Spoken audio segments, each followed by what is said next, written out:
Thank you very much for joining us today. I've been really looking forward to this session.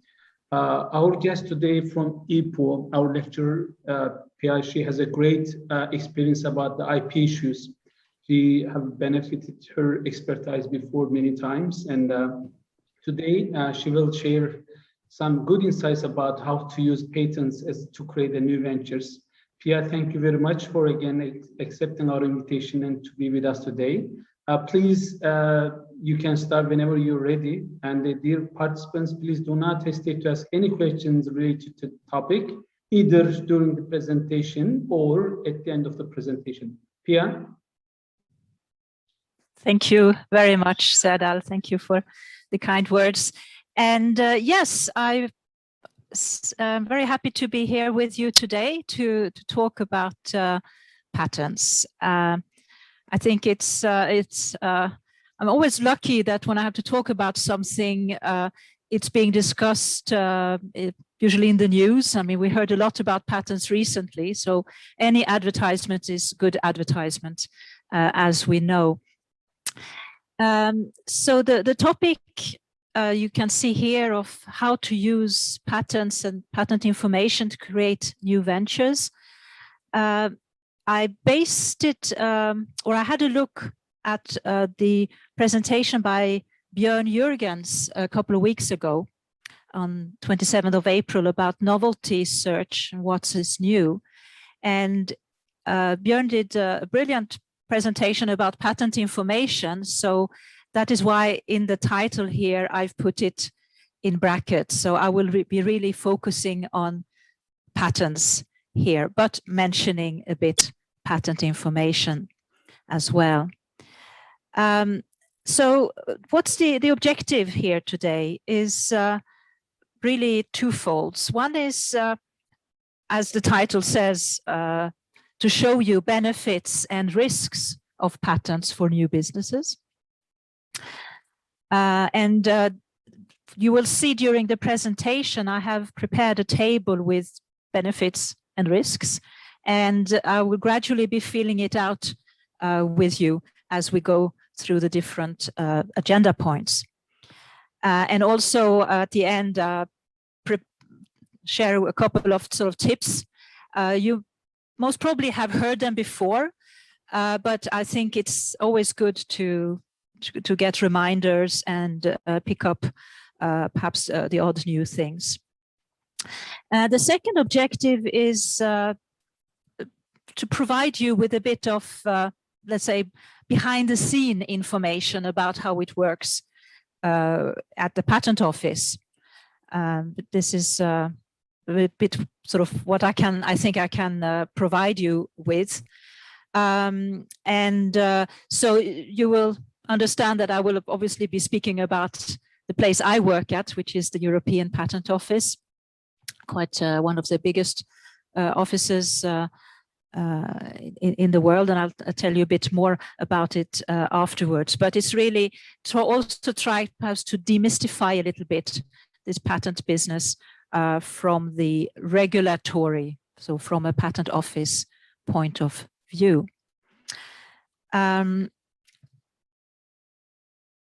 And mention what is happening in the press right now. There's a lot of talks about waiving patent rights for vaccines and things like that. It's an interesting discussion, but listening to it, and I think you probably share this with me, it's not very clear what people are talking about. I think we probably talk a little bit past each other, and for that reason, I find it good to just go back to basics. And this is very much what I like to do with you today, is go back to basics. How, to some extent, what is a patent? What does it imply? How do you get it? What happens during the process? And linking it also to the business side of it. Very briefly, European Patent Office. You can see on this slide, or corporate slide, we have 3 official languages: German, English, and French. we employ about 4,000 patent examiners. So it gives you an idea of the size. And just briefly about myself, I've been working at the EPO for over 30 years. Most of this time, I was actually a patent examiner myself. I'm an engineer, a mining engineer, and I was dealing with patent applications in the field of metallurgy and metal extraction. Then I did work for about 10 years as a director, which means in a group of examiners, managing examiners, and this in the field of pharma and also cosmetics, so more the life sciences. Then I spent 2 years at the European Patent Academy, which is actually where we've met with Professor Vardar and Professor Termel. And that was dealing with training for external audiences. And now, since a couple of weeks, I'm working in a quality audit, leading the auditors who are checking actually the work of the patent examiners. So I've had the opportunity of working in different technical fields and getting the insights and from these different fields. And perhaps here, coming back to this sort of red thread of the patents on vaccines, and so it's worth remembering that this field of pharmaceuticals, biotechnology is very special. It's very important, but it has its very peculiar aspect. And what I will be telling you about today is very general. It's the basics, applicable to all different technical fields. So, what's the content then? I mentioned the basic principles. I'll be going back a little bit on what can be patented. I think this is actually worth remembering as well. I wanted to tell you a bit more about software because this was mentioned by Björn Jürgens last time, and I think just needed to complement that a little bit. Other IP rights is also, I'll go into that very briefly. Then going into the economic growth aspects of patents, how and where to seek patent protection, and in that also how it works, and then some concluding remarks. So this is really the basic principle of the patent system. It's like a contract between the public and the patent owner. Yeah. So what does the public get from a patent is that a patent will explain what the invention is about. And this we saw from the patent information presentation is being made available to everyone nowadays through very sophisticated databases that you can look into. There is a bit of a time limit here. You can see it's 18 months after filing, normally, that the patent application gets published. So in these discussions of waiving rights, there is the question what, a patent will be telling you what, how things are done, but there is this 18 months of, let's say, secrecy before the publication. And I think this is where part of the debate is happening. Why 18 months is of course to allow for also for the owner to develop the innovation, perhaps decide on the next steps, where to have protection, how to implement, whether to pursue it. So it gives time for reflection and further development. The benefit for the owner is what we most of us know, is that the patent gives you the right to stop others from exploiting your invention for commercial purposes without your authorization. So normally it would be some sort of licensing if you're a third party and you want to use the invention, you would be negotiating, discussing with the patent owner conditions for using this invention. These things are, this right is valid for a maximum of 20 years. Normally there is an exception in the medical field that you can actually prolong the protection by 5 years with the special protection procedure. That is because it takes such a long time in developing a drug normally, so that if you only had maximum 20 years, perhaps you could only benefit from this protection for a handful of years. So there we have it. It's the basic principle here. Perhaps very briefly, this we did see, but when we are talking about what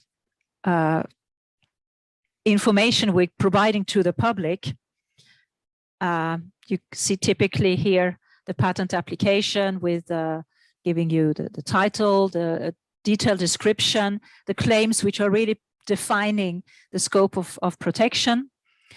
Drawings often help, and then the abstract is then the short, so which makes it easier to search in the databases for the information. So just a brief reminder here of that. I mentioned that I was going to be filling out this table of benefits and risks of patents for new businesses.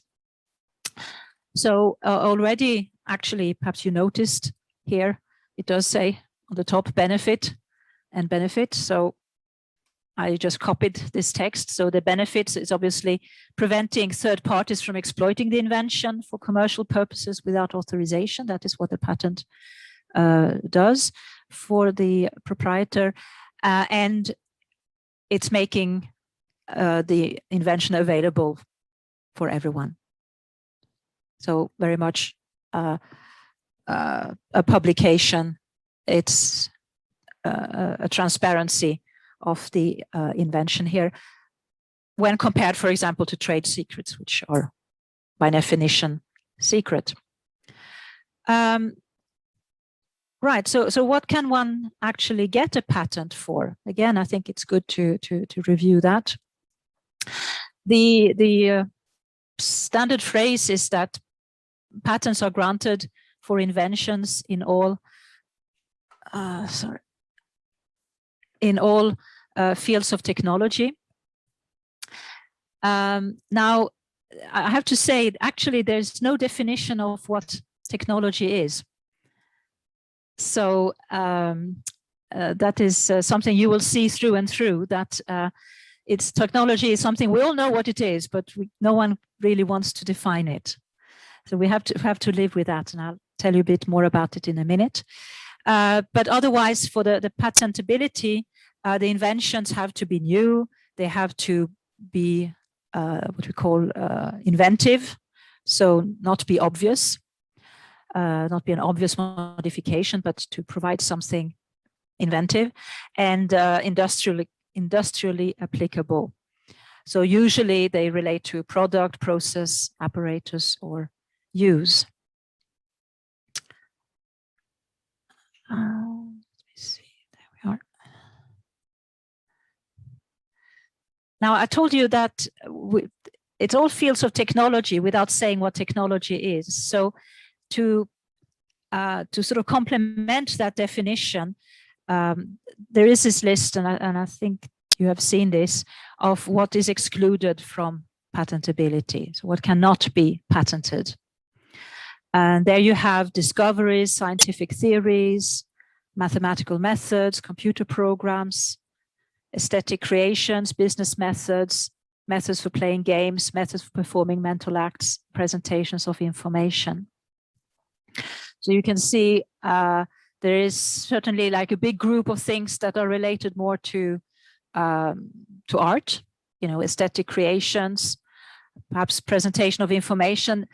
The reason is that there are other forms of protection, copyright, and then very much many things that make you think about software, because this is, with the algorithms, the mathematical methods, computer programs, and so.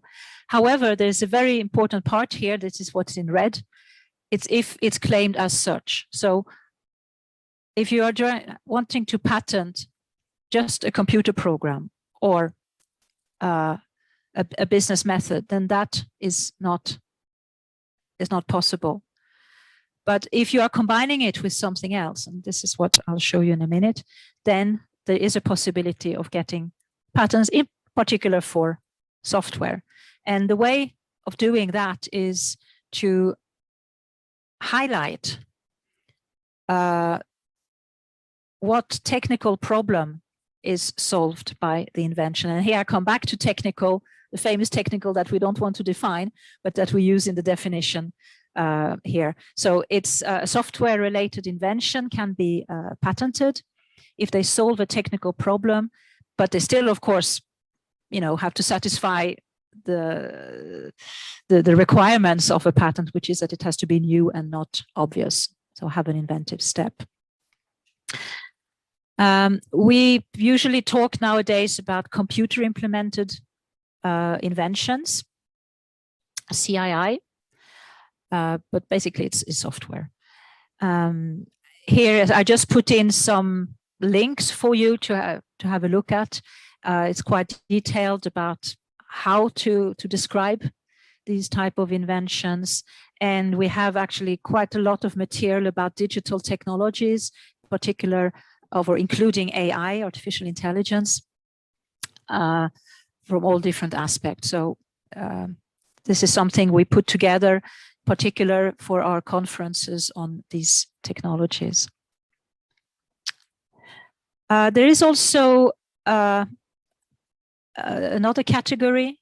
So we have what's excluded and we have what is accepted. So these are things that could be patented, but for other reasons, we will not grant a patent for them. And that is plants or animal varieties or processes which are natural, biological, for the production of plants or animals. Again, for a variety, for example, a special type of apples, there are other ways of protecting, registering them. So that is really also why we are not going to have a patent on something that is registered somewhere else. And then we have the more ethical exception. So inventions that would be contrary to ordre public or morality. So very much, for example, cloning is an example of this. And then the third one is methods for treatment of the human or animal body by surgery, therapy, or diagnostic methods practiced on the body. This is in order not to stop doctors from doing their jobs. So you couldn't have, method of treating cancer with the drug X. However, you could have, because you've been developing the drug X, and you can obviously have a patent for the drug itself. So how it's produced, and you can even have what we call a medical use claim, which is that if even a drug that was already known for another disease, you now could see that it's actually useful in treatment for another disease, you may have right for a patent on that. So the particular use of this drug to treat a certain disease. But the method as such, the method for treatment, that itself is not possible to have in Europe because of the medical profession has to be able to work. Yeah, other IP rights, I think it's always good to, again, remember these, that we have patents for new inventions, but they could be, of course, not to be forgotten, the trademarks. That's quite important. Registered design, so the external appearance. The copyright I mentioned for literary texts, music, for example. And then we have the trade secrets is a type of intellectual property right. And there are sort of conditions. You have to really show that you're keeping these secrets, and it can actually be quite complicated, and obviously a bit of a risk in case the persons don't feel bound by the company's trade secret rules. So yeah, it's the typical example of one product being covered by many IP rights would be the mobile phones today, where there's all sorts of patent applications and patents granted on the building parts of a phone. So the circuits, the chemical compounds, but you can see also the data processing methods. Yeah, it's solving in the telephone. It's solving a technical problem of, for example, being able to speak to people. But then for a registered design, the shape can be protected. Obviously, for trademark, the brand name, the tone, the startup tone. And then we have copyright here. It does talk about software as such. It does exist, but of course it's a bit limited, because copyright is sort of like exactly the copy of what's sort of written. So if you make a small change, then it's not covered by the copyright anymore. And that's why the patents become more interesting, because it then protects really the idea behind and what it is doing to solve the technical problem.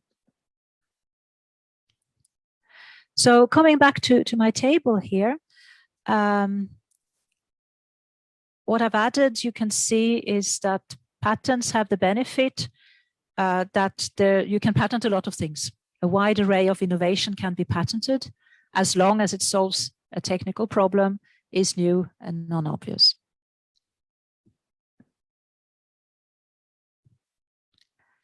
Now, what about the economic growth? You may have heard this before, but it is an incentive really for economic growth, and I'll show you some data about that later. I spoke especially for in the drug industry, medical industry.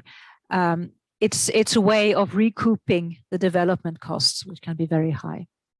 So the patents can usually are used for that reason. We saw the benefit of making the patents, the content of the patents, available to the public. It then enriches the general technical knowledge, technological knowledge in the world, and can be a starting point for further innovation. Very often we see that this application is, it's known to do this, and here we are improving it further, or we're doing it in a different way. It's also good, especially if you are going to invest a lot in research and development, to check what's been done already. And here there's been studies showing that nowadays there is more information in patents, for example, showing the results from tests than in the traditional patent literature, sort of the publications in journals and so. So there's a lot of information that is relevant also for research in a patent application, in the detailed description of it. Then legally, it's a document which gives you leverage and power if you are negotiating, for example, for licensing. As I said, if you want to let someone else produce your the product or use the method, and also if you want to cooperate with another company, you then have some security because you are the one, actually the patent owner.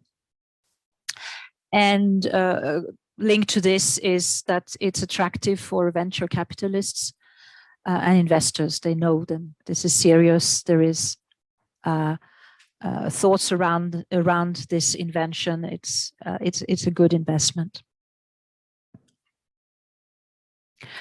I mentioned some data, so I'm not going to go into all the details here. This is taken from a report from our chief economist. They've been doing this twice already. What it is showing is that, okay, this is in the EU economy, that there is quite some contribution for the GDP of IPR, so intellectual property right intensive industry, and then in particular for those with the patents. Also for employment, of course, it's good for general growth. We see it as a part of the imports and exports, and then at the individual level, usually pays better salaries as well. So companies are more successful. So back to the table here, a benefit is the economic growth. As I said, for the financing, you can use it for your own financing, for your research, for the salaries. I see now that I was a bit quick in the previous one.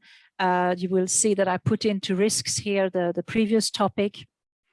Of course, you can protect your innovation different ways, but of course that means everyone else can also protect their innovation through patents. But I think that's quite obvious.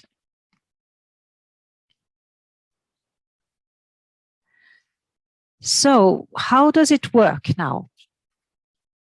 Again, it's back to basics. And again, it's good to sort of have the clarity of the notions here. There are different ways for filing a patent, and I will be focusing again from the European aspect. Normally, very often one starts small, one starts locally. So going through the national office, that is, what does that mean? You can file at the National Patent Office.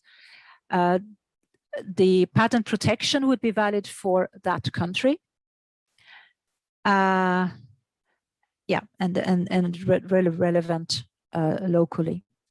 Then when I'm talking about European, it has a validity or a protection area which is higher because we have actually 38 member states. I'll show you on the map later, 2 extension states and 4 validation states.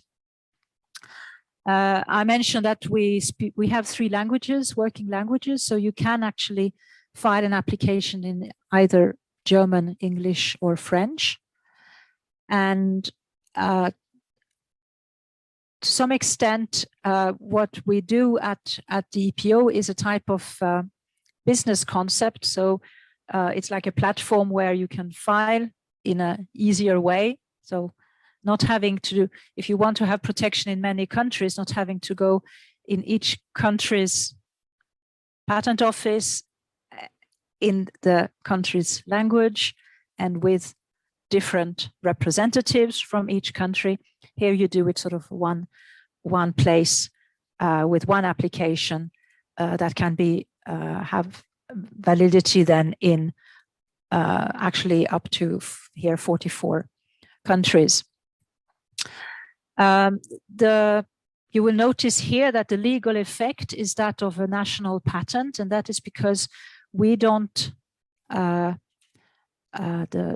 we grant a patent, but that one then becomes what we call a bundle of national patents. So depending on where you were asked to have this patent validated, then, for example, if you had crossed Turkey, Sweden, and Finland, then this European patent would become a Turkish, a Swedish, and a Finnish patent in their own countries. And then we have a third one, which is a bit misleading, I think, but it is very important. Is the so-called international route. Now, there is no international patent or world patent. One hears that from time to time, but actually there isn't one. What there is a route, an international route. And that is valid for up to 152 countries, so you can imagine most of the world. The filing can be done at all sorts of offices, so either International Bureau, which is in Geneva. This is the WIPO, World Intellectual Property Organization, or at the EPO, or in the national office. And what happens is that it's a procedure. So the application gets examined, searched and examined, and there is an opinion at the end, like a report, giving an idea of the merits of this patent application. But it's still a patent application at that stage. It's a patent application with a report. And then with that report, you can then decide to go into different countries around the world, usually where your market is, and then say, here, I like to file for a patent in your country. Here's the text of the application, and here's the report, which says that, you know, hopefully, I mean, ideally you want it to be a report that says it's new and inventive. It's not always the case. It can say that, well, actually it's not so new, but you can then make a change and say, well, then I restrict, and compared to the prior art, it is now, I would think that it's new and inventive and could get a patent in that country. So these are the three routes. So a little bit saying the same thing, but with another image. If you were to have a European patent application, you could either actually go straight to us, or you can have a national filing, and then within 12 months, that's a famous priority year, where you can also decide where you want to go. Then you file your national application as a European application, and then it's in the process. Or what also happens a lot is that this international route that I just explained is used with a PCT application, and then coming to the EPO with this report and asking then for a patent. We do a lot of these PCT applications, so then it's quite smooth, because actually it's the European patent examiner who's been doing the PCT application. So he or she will usually not change his mind at this stage here. So a bit of geography. I've been talking numbers. So the European Patent Office has Europe in its title, but you can see that we are much bigger than the European Union. We have, which is now 27 member states. And we have, let's say, a bit in preparation to become regular members, the extension states, Bosnia-Herzegovina and Montenegro. And then we have so-called validation states, which have an agreement with us that if we say that this is a valid, we grant this application, make it into a patent, then they take that over and recognize that it will become, if you wanted to have it validated in the country, it would be a formal process. So there we have the Republic of Moldova, then we have Morocco, Tunisia, and even Cambodia, which perhaps a lot of people thought, well, it's not in Europe, it's true. But it shows, I think, the strength of these validation states and the fact that we live in a global world. And as a matter of fact, on the topic of global world, the map of the world is quite interesting, because there are different agreements between the countries and organizations. Up here we have the so-called PPH agreement. That is a patent prosecution highway. So it's more or less recognizing the work of another patent office and then putting that application on a highway to be treated faster, which is very often of interest, of course, if you want to have protection for your invention around the world in order to, start producing, selling, etc. So just to tell you, we're back here in the middle with Europe and its extension states and validation states. We are in negotiating with further validation states, one of them being Georgia, and the other one just escapes me right now. No, Jordan. It's Jordan and Georgia. Yeah. We have actually something called reinforced partnerships. That is quite new, but it's again working quite closely with other offices. And having sort of more or less mutual recognition. And in these partnerships, the EPO in particular is supporting a lot with the patent information and the training of the staff. So it's quite a interesting things. And this is what we see here. For example, Mexico. We have Indonesia. Philippines, we have OAPI, large parts of sort of English-speaking and French-speaking Africa in partnerships as well. And then these PPH agreements that are more bilateral, so it's between countries, but we have bilateral agreement with Japan, Republic of Korea, etc. And also the Eurasian Patent Office, EAPO, which comprises then Russia and countries like Turkmenistan, Belarus, Kazakhstan, Azerbaijan, etc. as well.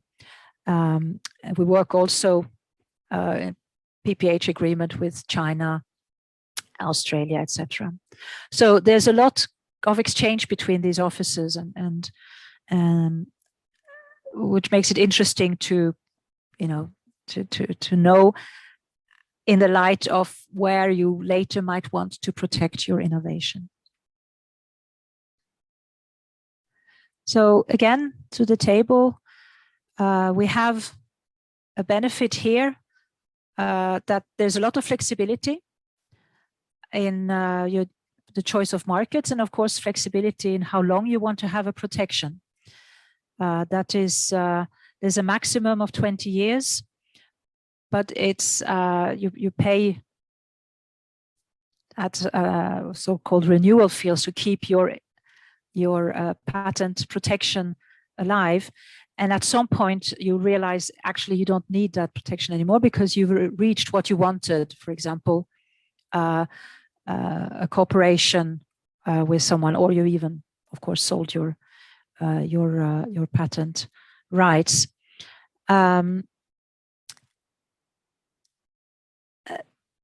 The backside of this, of course, the risk is that you need to be aware of, of what is happening around the world, and for your markets to check what kind of protection exists there. Yeah. So there's a flexibility and freedom, but it's always good to be aware and what is actually happening. And this is, again, when we come back to the patent information, it gives you ideas of what innovation is protected around the world, but also there's a registry showing what the legal status is. So it's good to keep an eye on that. And a point that to make also is most patent proprietors are not going to be paying these renewal fields to the bitter end. And the exception is actually in the drug business. But otherwise, it's very often at some point they stop paying, which means then that there's no right anymore to this patent, i.e. the information in there can be freely exploitable by anyone. I mentioned this, let's say, the legal rights and the protection. So I thought of just showing you here a little bit again what is actually happening once you filed a patent application. So yeah, it's filed, and the first step is to check what exists. So this is the typical search of the patent examiner. After 18 months, normally then, or at the latest by 18 months, the application has to be published, so made public. It does happen actually that an applicant asks for publication beforehand. Could be for strategic reasons. Yeah. This is called an A publication, and if you look at a patent document, you can often see the number, EP number, blah blah blah, and then an A at the end. That means it's an application at that stage. You can it's normal. Well, in most good cases, it's an A1, which means it's published actually together with the search report. Sometimes the search hasn't been done in time, and then you have an A2 publication, and then comes an A3, and the A3 is actually the search report. So it's being very transparent to the public about what's in the application, and also how does it stand next to what is known already in the field, so the so-called prior art. This is then followed by an examination, so looking at whether the application, the invention is seen as new and inventive, not obvious. During this procedure, one can change the text, and it's usually the standard case is that there will be a document or two that somehow shows that what you are trying to protect is not new, or it can actually be seen as obvious.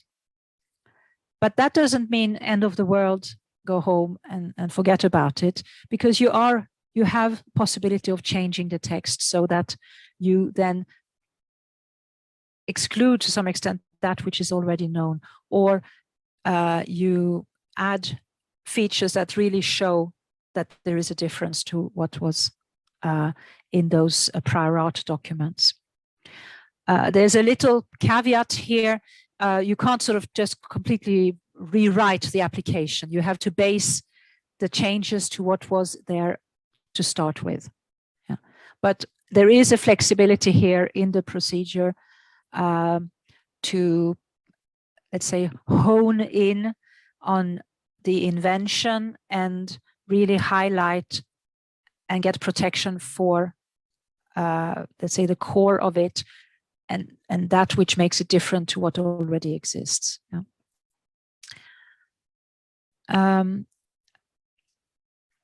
The point is that you would like to have a grant. So that means a patent then. And that would be the so-called B publication. So if you see a number and there's a B, that is means that that text is actually the patent for what is being protected. So again, going back to the A publication, if now this is a prior art document and you think, oh, that claim is very broad and it seems to be covering everything, so I have no chance. No, because it might very well be that during examination here, the claims were restricted, and you should really be looking at the published patent to know what is protected by the patent. Yeah. In the process here, also what happens, and it's not a small number, is that applicants will drop their applications. It can happen. They financially, it doesn't make sense, or they have another application which is stronger for them, and they select. And so there is sort of a natural loss here. The number of applications we refuse is relatively small, but that is because very often the applicant will have withdrawn because they say, well, I can see it's really not new, no chance, and then they step back. So this is what can happen in this procedure here. What can also happen is so-called opposition.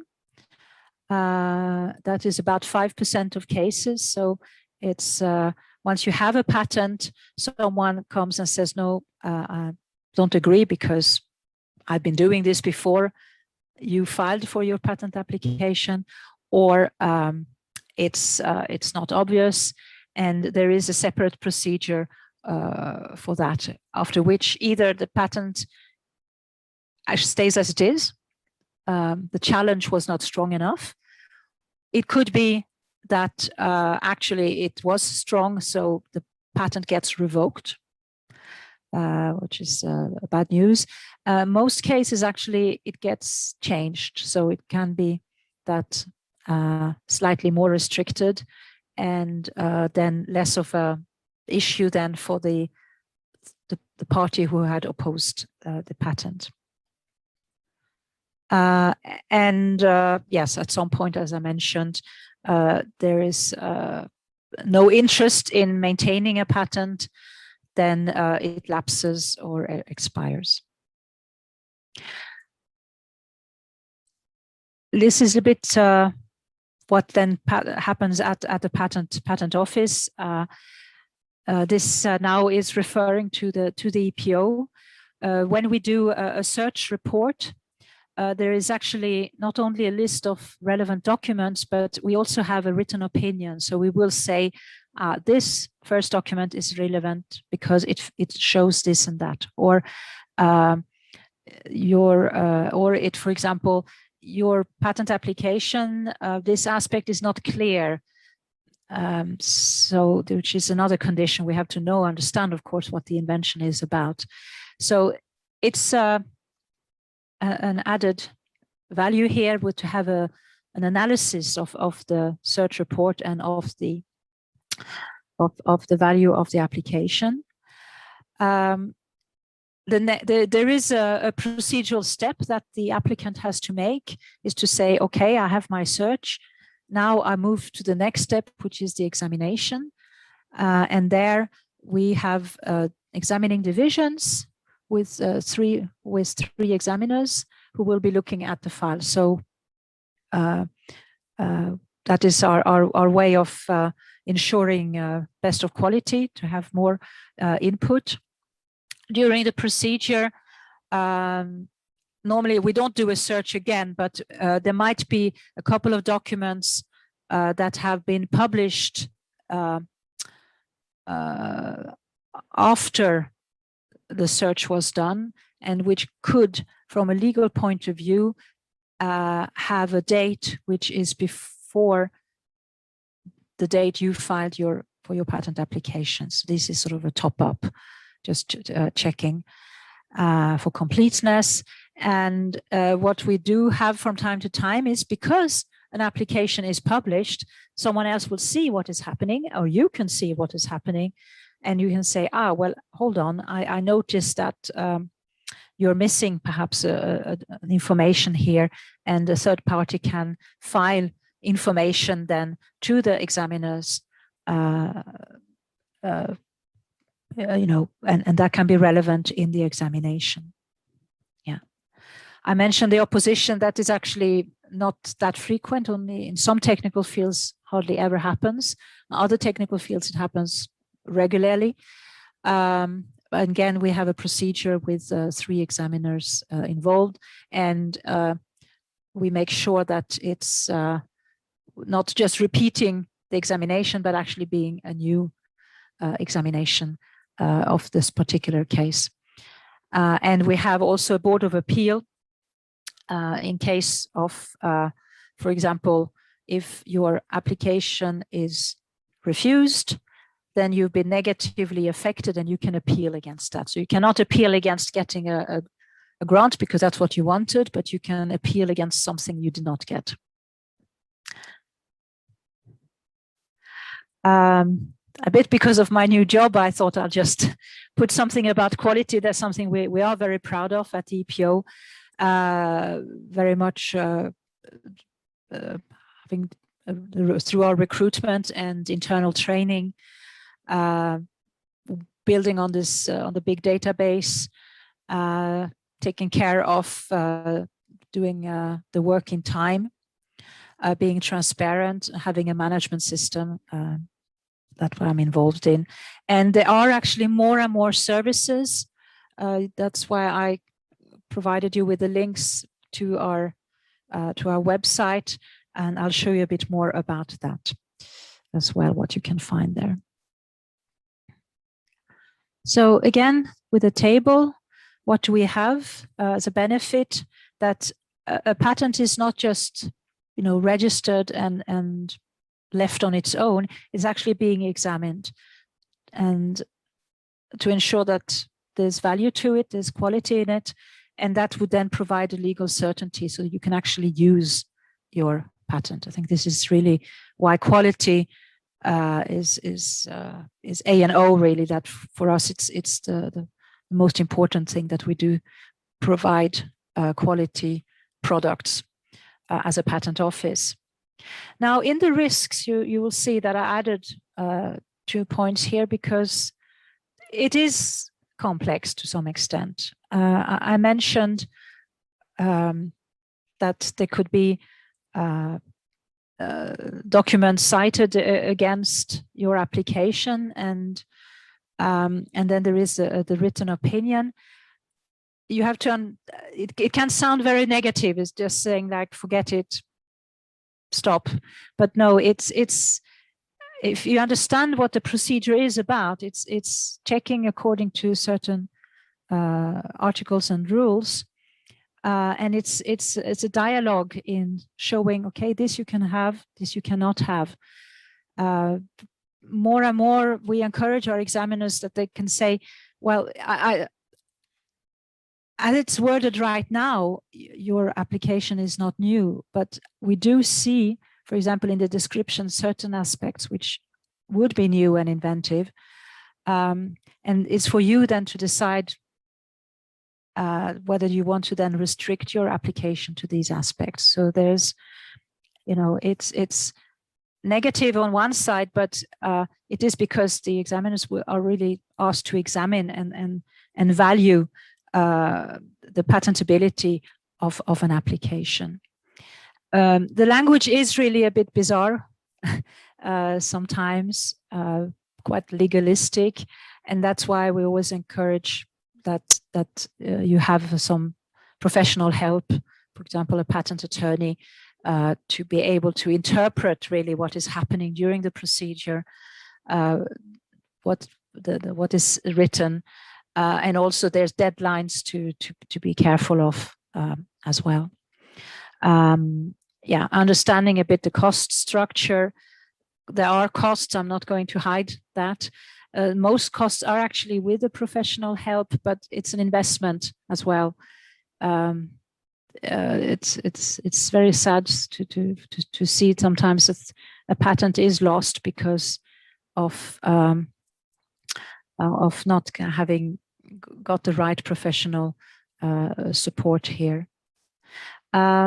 And for a business, as in any business, it requires some planning and awareness of when certain costs will come up, and that you make an investment that you can then profit from afterwards, which could then, for example, pay for other applications and application procedures. So it's a bit of a growth mind involved here as well.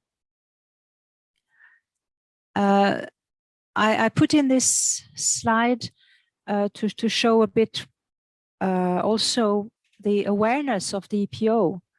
I was talking about services before, and we publish every year statistics on who is filing with us.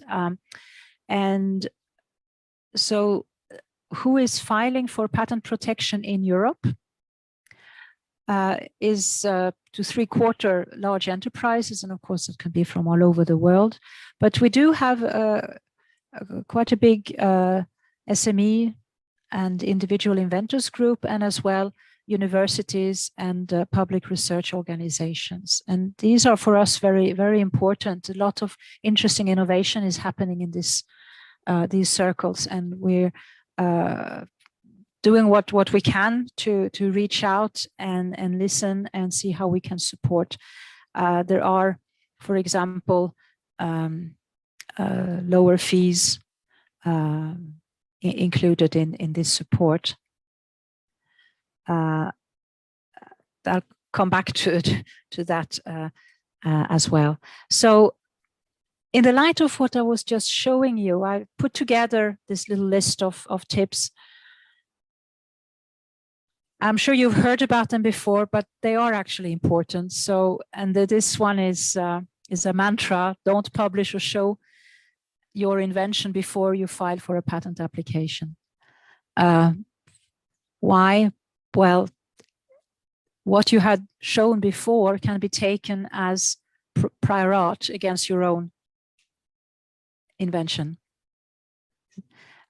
It is just that simple, and there is always this call for, publishing your research at early stage, because that's often how you get money for continual research, grants and things like that, and it is true. But before then, you publish the results of your research. Have a look and see if you can file a patent application, so that you get that date of the filing, and then whatever is published afterwards is okay, because that's actually afterwards. It cannot be cited against you. Yeah, and I do hear stories from patent attorneys. I'm in a network with IP professionals, and where they say, "Oh, sorry, I got to work late now because tomorrow this client wants to show this prototype at a fair, and they hadn't filed for a patent application yet. So tonight we got to do it so that we get the stamp of today, and then tomorrow it's okay to show it, but today we need to get the filing date." There's been even extreme cases where they've been playing a bit with time zones in order to get it in before midnight. Quite stressful if you're on the global scene. So the easiest is just to be aware of the importance of filing the patent application before going public. And it can also be, what is publication? It doesn't necessarily mean it's printed. It can be that you post something in a blog or so. Internet is a publication. It's a source of information. And if someone spots it, goes back to it, and you can usually give a date to it, it's annoying. There's the extreme cases also of being careful, who you're sort of talking to at a conference as well, or even in the bus. So care should be taken there. Patent information provides a lot of information. So it's good to see what already exists so that you have an idea of what the examiners might be coming back with. It's also in a patent application usual that you, if you read patent applications, you will say, well, it is known in the field to have these and these features to solve this and that problem. So we often ask, or you are actually requested to put in the information, what is already known in the field. And this information you could get yourself, for example, by looking at old patent applications in the databases, as well as scientific publications or brochures from sales and things like that, showing what exists in the field.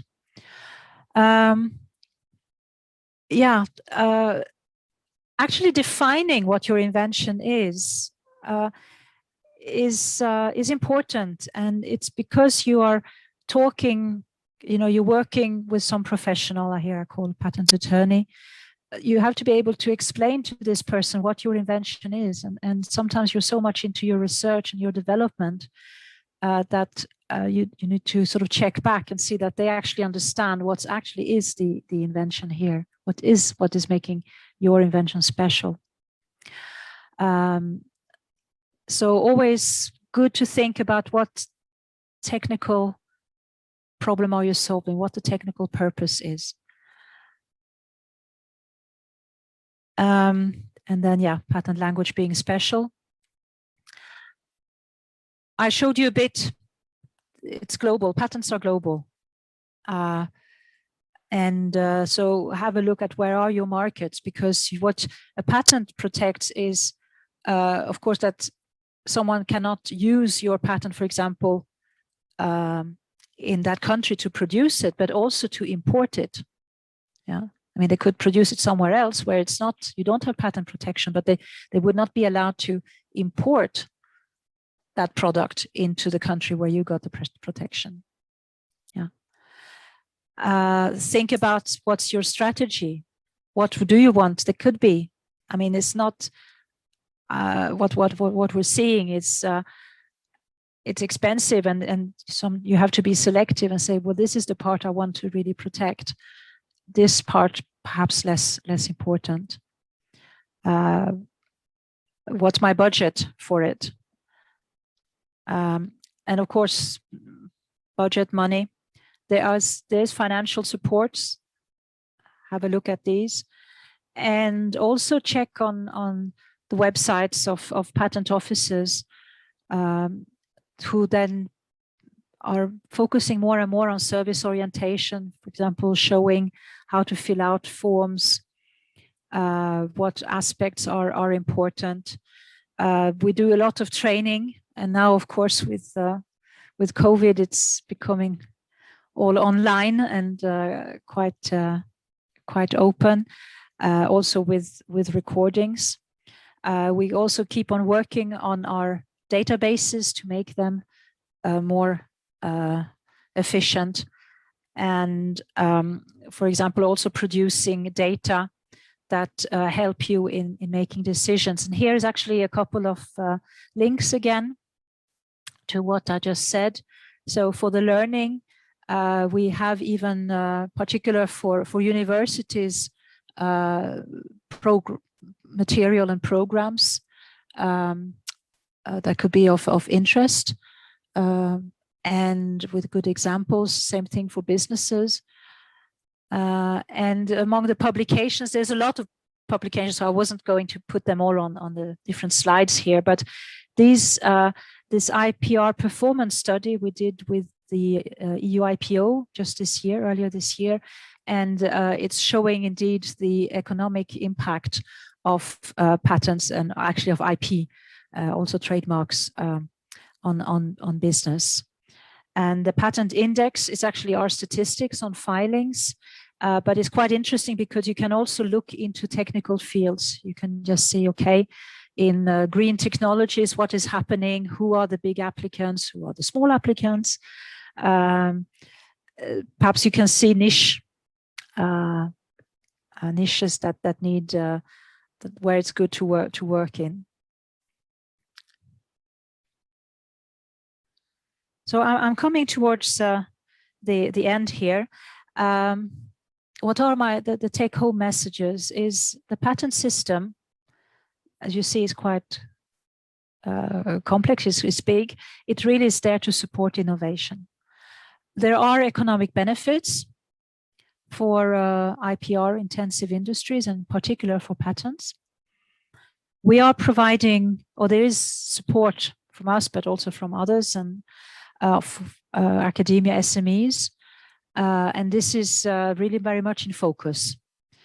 And overall, I hope that with this presentation, that I could show you really the benefits and the risks, and how important it is actually to develop an IP knowledge in your team, so with yourself, with the people you work with, and think about how you can use that strategically. As a sort of small ending, what we do have also is that we really honor inventors, and we have something called the European Inventor Award since many years, where in different categories examiners actually are proposing from what they see on their desks inventions, inventors, for example, for small SMEs or for European market or world markets. And this year we have to go digital, otherwise it usually was in different cities in Europe. And on the 17th of June, I really invite you to have a look. It's a bit like the Oscars for inventors. It's when you're competing for, first prize and recognition of your innovation. And here we have more possible information. Yeah, thank you very much. Thank you very much for a really nice presentation, insightful, really good insight. And you covered lots of topics, which is very relevant to what our participants have been doing so far, because most of the participants are coming from either engineering side or a science field. Mm-hmm. And I want to ask participants if you have any questions to Pia. Is there anyone who has a question? Okay, I think there is no question in the chat box neither. And I have just one question. And this is very really interesting that I didn't know we can extend our patent. 20 years was the maximum that I knew. And now I today learned that we can extend it under some conditions if our patent is in the field of drugs. Is it just the drugs or other medical devices also valid? And no, if you only drug, then what are the procedures that we should take? Yes, yeah. So, and for the moment, it is really just for drugs. So certainly, I know there's a lot happening in medical technology. It's actually for years top of the statistics, really. But it's these what we call the SPCs. They're not covering this. Now, the conditions are quite special, I have to admit, and it is a bit of a minefield of how to satisfy it. So you have to. I have to admit, I don't remember exactly all the articles and so, but you have to sort of limit yourself to a specific. It's more of a limited protection, let's say. So really for the drug and not just for something much broader. And it has you have to be careful in how many other patents you have around it. And there's quite a lot of litigation around this. I mean, to tell you the amount of money is huge here. So each day of prolongation, brings millions sometimes to these companies. And so this is really why it's a very hot potato, so to say. And so it is very niche, very, very niche. And normally, yeah, it's 20 years is sort of what we see is certainly sufficient, because most patents are sort of lapsing way before that. There is another reason why they're lapsing, is because the fee structure is a little bit exponential, if you want. So it starts quite moderate to keep your patent alive, but then it does go up quite strongly in the last years. And the idea behind that is that, well, if you still want the patent protection, it's because you're making good money out of your patents, so you can afford paying more in the fees. And then we come back to the drugs, where indeed this is the case. Yeah. Okay. So that's the logic behind it. In chat box, it's as Shahin asked, when we get a patent in Turkey, it will have EU validity. Did I get right? He asked. So if